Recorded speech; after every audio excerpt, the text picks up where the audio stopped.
I think being a New Yorker means being resilient, being resourceful, especially as an artist in New York, and hustling. You must hustle, and you find your way. You find out how to make things happen in New York.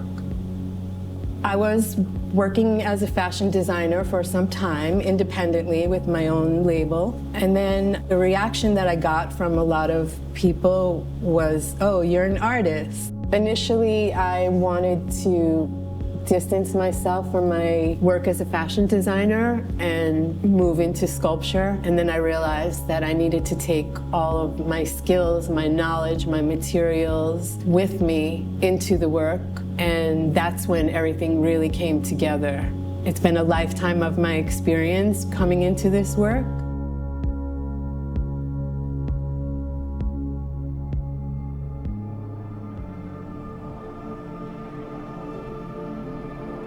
I use elastic. Often I source it from the garment district. It comes white on the roll, and I take it, I dye it, I stain it, I stitch it before I wrap it on the forms, and then I stitch it and stain it while it's on the form.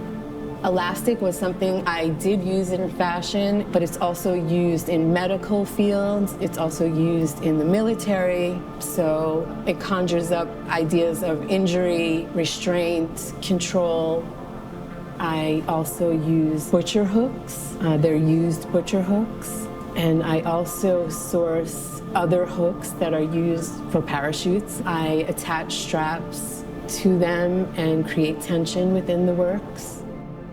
One of my professors at Brooklyn College, who was a great influence on me, William T. Williams, introduced me to Canal Rubber, and it's been my favorite store in New York ever since.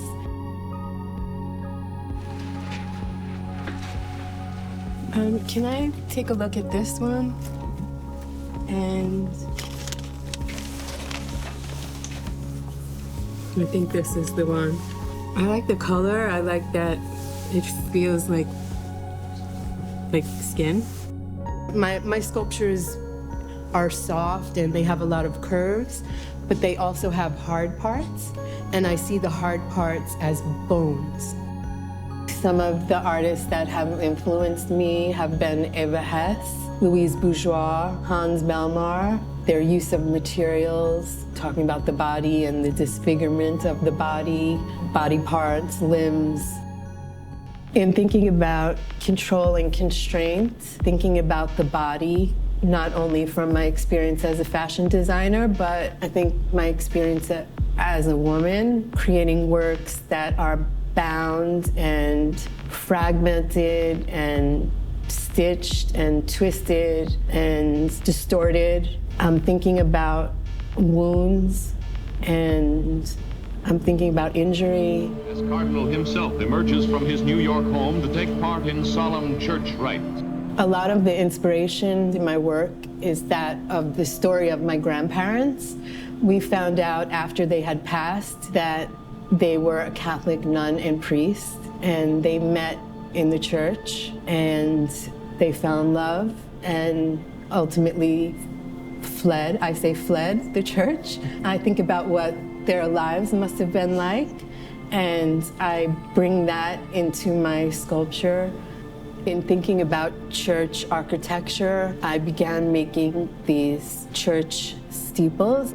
I started making maquettes out of cardboard, and then I decided to take the spires and cast them in cement. I've added metal tips, which allude to violence. They almost look like bullets or some type of weapon. Also thinking about dunce hats and religious holy wear, specifically used during Holy Week, and how that influenced groups such as the KKK. They only added the part to conceal the face. When I title the work, I look for Catholic saint names, and I often will read about the saints and try to connect what that saint was known for with the specific work. And then I'll take the saint's name and use the corresponding numbers. So A equals 1, B equals 2, and then I do away with the letters. And I feel that that also alludes to incarceration, where one is only known by a number.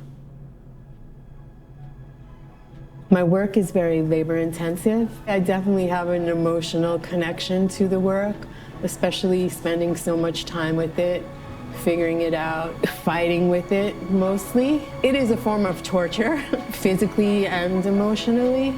I just keep pushing it until it gets to that point where I'm satisfied.